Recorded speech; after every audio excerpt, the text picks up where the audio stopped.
My Francesca Hogi, the author of How to Find True Love, my love. So many of us are looking to find true love. And, we hear a lot about doing the work. We hear a lot about being patient. But with this book, I've really found you give us some really great practical tips. Yes. Tell us, what does doing the work look like on how to find true love? Doing the work looks like starting with yourself. So how do you think about love? How do you feel about love? How do you feel about yourself? How connected are you to a higher love, to gratitude, to intention, to serendipity?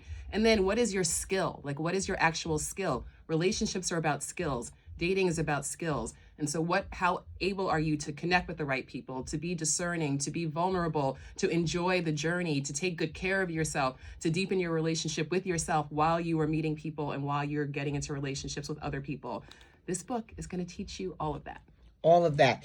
And give us some really down and dirty practical tips. Because one of the things I really love about your philosophy is it starts with self. Yes. And it starts with finding joy within yourself. Yes. So, I think I attract men a lot of times because I am so joyous and because I am out in the world living. Yes. Fully.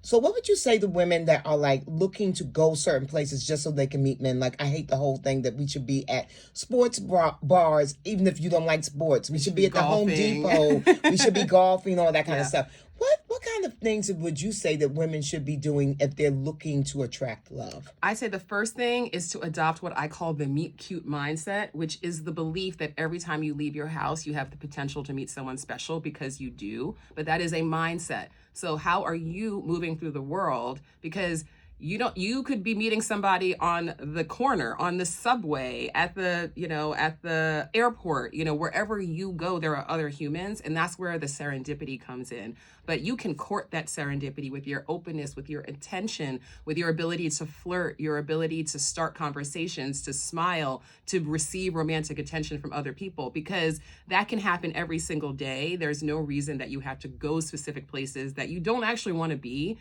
Because that is now you're putting a lot of pressure on yourself. Now you're putting a lot of pressure on the people that you're meeting, because you want to be like, oh, I want to make sure this is worth my while. And then that's a part. That's a big part. And, I want to make sure this it's worth my while. Yeah. And you start feeling like you need a return on your investment. But if you're just living life and doing things that you enjoy, and then you just happen to meet someone, it's like a win-win. It is. And with your intention, you can do that. The point is not that because a lot of people say, oh, you'll meet somebody when you stop looking. And I don't say that. I think that your intention to meet someone, you can take that intention with you everywhere you go. So you don't have to go places to be intentional about it. You can just move with that intention as you move through your life.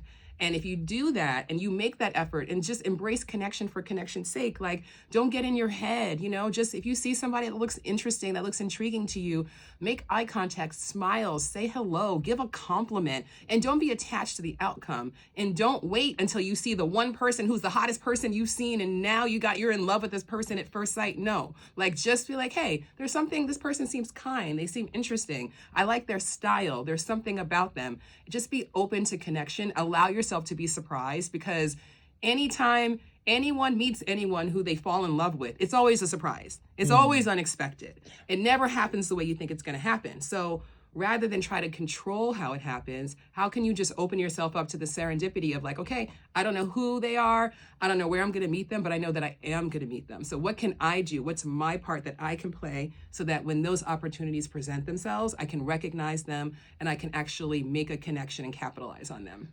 Francesca, how do I flirt without looking like a floozy? Okay. Because I said on the Sherry Shepherd show, we talked about, going up to men and that kind of thing. And I said, I don't go up to men, but I put out the catnip. Yeah. Well, so I make it known that I'm interested. Yes. Without having to actually go over and say, hey, I'm interested. Yes. Well, you and I both have that, kind of thing where we need to draw people to us, yes, right? That's true. So that's what we do. But here, look, I have a whole chapter on flirting in the book, because there are different styles of flirting. There's different styles of flirting that are more appropriate at different times. There are different styles of flirting that are more in line with your personality. So I am not about, not to be super heteronormative here, but like a lot of women, I do work with a lot of straight women, and I hear a lot of this. I don't want to be a floozy. I don't want, I want them to pursue me. I don't want to chase them. And it's not about chasing. It's about creating an opportunity, just putting the ball in someone's court. Like this is a co-creation, right? So you being the first one to smile or say hello, how is that chasing? Yeah, that's not chasing.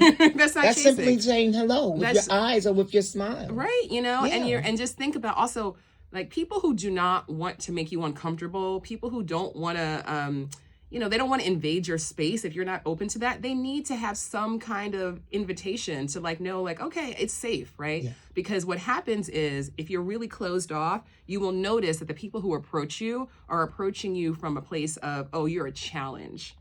And now I need to try to crack and break through. Baby. Right? And that's what happens with a lot of us strong women. That's what happens. Men see us as a challenge. Yes. And I don't want to be anyone's challenge. Because honestly, it's easy to crack through, just be a human. Be a nice human. Yes. I'm not that, it's not, because I'm not into that whole, I'm an alpha female nonsense. Yeah, everybody needs to let go of all those labels. Titles, right? Labels. Who are you? You need to know yourself, right? Like, who are you? What do you actually want to experience? Because listen, every relationship is its own entity, right? Like, you do not have the exact same relationship with any two people because there's two of you coming together and you are co-creating something that is new, something that's never existed before. So if you don't know yourself, it is so easy for you to just try to be what you think this other person wants you to be. But then what are you creating? You're not creating something that's authentic to yourself. You're not creating something that feels good, that feels nourishing, that enhances your life. So you have to really just think about, what am I even doing here? Yes. Like, the point here is to have connection. So why am I playing all these games and getting in my head, oh, it's got to be this and da-da-da. Like, no, like, just show up with, prove to yourself and to the universe, to God, to spirit, that you actually want the love that you say that you want. Because if you're only open in, these tiny little circumstances and your hair has to be done, you got to be looking like this, like, no, just open yourself up to the fact that, like, love is abundant and there's so many people that you can connect with. There is not just one. I define true love as a relationship. It's not about one perfect person. We all have more than one person who we could have amazing connections and relationships with. So get excited about that. But also understand what that looks like for you, so you're not wasting your time and your energy and your heart chasing after something that isn't even going to be fulfilling to you. Girl, you be preaching. Okay, last one, because I know Shakira's got to go. But I do want to know about the type. So I was just saying that I do have a type. I like tall, slim men. I like men who do well for themselves. That's like a type. But I also know this. I'm not wedded to a type. Yes. I actually haven't dated my type in probably like 2 years. Yeah. Good for you. Because I'm not wedded to it. Yeah. Like, is that like a preference? Yeah. Yeah. But I'm not wedded to that preference. I'm not silly. I'm not going to be like, this guy is 5'9" and really great and has all these other things that I really enjoy, but I'm not going to date him because he's not tall enough. Right. You know what I mean? Yeah. So talk to us about the whole conversation around, well, that's just my preference. Yeah. Because I think that people use that as, thank you. Go ahead. It's a cop-out. It's a cop-out because, look, of course you get to have preferences, but preferences cannot be needs. Like, wants and needs are not the same thing, right? And so many people are so focused on their preferences that they are actually completely ignoring their actual needs. Right? Because you're all focused on somebody's got to look this certain way and make this kind of money and have this kind of body. But how do they treat you? And do you even want the same things? And do you have the same values? And, is this somebody who's crazy about you? Right? And they're putting in the effort to move things forward with you. Is this somebody who sees you for who you are? So if you're willing to compromise on all of those things just because they check some boxes, then you're selling yourself short. Right. And then you're also now playing a scarcity game because now you're chasing a list of traits that are rare versus understanding, like, it's not about a list of traits. It's about what we're experiencing, what we're co-creating together. So. Girl, I'm telling y'all better go ahead and buy this book, How to Find True Love, Unlock Your Romantic Flow, and Create Lasting Relationships. And I want to say this as a single person. What the book has done for me, it's made me know that I'm not crazy, that I'm right for waiting for my good thing. But in the meantime, in between time, I'm enjoying my life immensely. And your book preaches that as well. Yes. Tell us a little bit about, speak to the ladies about finding joy in your life. Yes. And then that way, when you're going out into the world trying to attract love, you're still having a great time. You're not so dead set on, I'm only going to do this so that I can meet X, Y, and Z. Yeah. I go out dancing for myself. Do I attract men when I go out dancing? Heck yeah. Yes. But I'm not doing it for that. Yeah. I do it because I enjoy it, because it brings me like just glee. Yeah. It lights up my life. Yes. And the men is just a bonus. Yes. Okay. Listen, joy, first of all, nobody else can make you happy, right? If you don't have that capacity to experience happiness.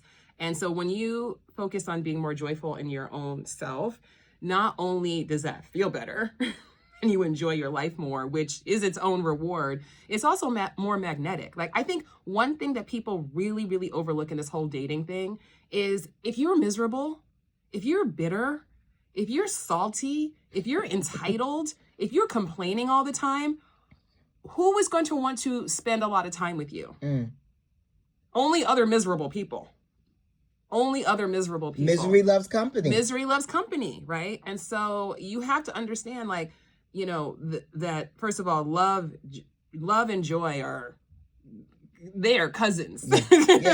They're Right? siblings. They're siblings. They sleep in the same bed. They go together. Yeah. And so if you are not able to experience joy within yourself and to like live your life from a place of joy, you are only going to attract people who are also not joyful, and then you can be miserable together. So how about finding your own joy? And it does, again, this is not about you have to be perfect. This is not about, you know, you can't be looking, but be joyful while you're looking. Enjoy this journey. This is your life. You know, the relationship isn't the prize. You are the prize. So living your life in a way where it feels good and it feels authentic to you and it aligned and you're excited about your life, that's just, who doesn't want to be with somebody who lives like that? Right? There you go. There you go. I love you, Francesca. I love you, Bevy Smith. Dear Franny. Y'all gonna find her on, where can they find you? They can find me on all the places. I'm at Dear Franny on all the socials. I have a podcast called Dear Franny. I have a TED Talk about true love. You know, there's lots of things. There's lots of things. I'm easy to find my girl. Would you ever coach someone? Yeah, that's what I do. I coach people. Okay, great. So I've got a client for you. Okay. Okay, I love you. Thank you, sister. Love you. Thank you.